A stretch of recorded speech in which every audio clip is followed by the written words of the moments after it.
I'm told I don't do enough videos. You'll probably figure out that that's because of the complete and utter state of my shed. But I'm just setting up some bait hives.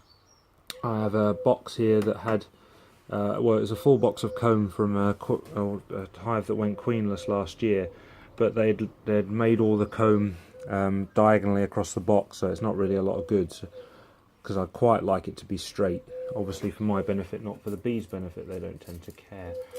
So I've cleaned it all out, given the comb a brush off, and I'm just reattaching some to the bars.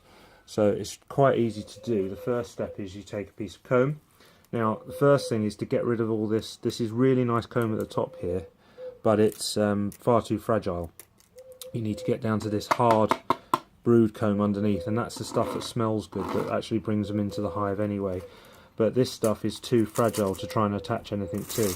So I'm just going to use a bread knife and cut that off. And it's once you get to the point where you can't just scrape it, where actually to remove it you have to cut it, and then you get a nice flat edge. You can see I actually have to saw through that now to get through it, and then it's good enough to attach to. So get one of my bars, the comb, put it on the bar, and a couple of thin cable ties, and then it is just as simple as making a hole through the comb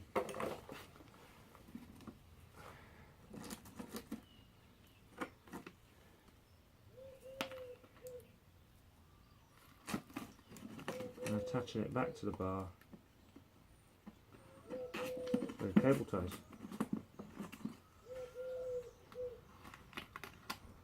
Now you can use wire if you like. I prefer using cable ties, it's quicker. You can stitch it on if you really want to. And then just fit it into the box. Make sure it's aligned with your comb guides. Just there.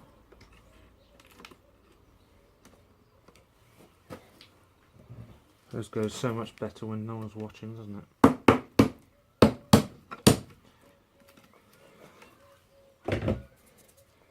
And then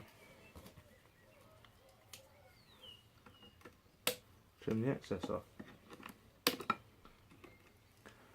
And when the bees move in, they'll just reattach the comb on the top of the bar, and next time you go in, if you really want to, you can cut the cable ties off. Job done.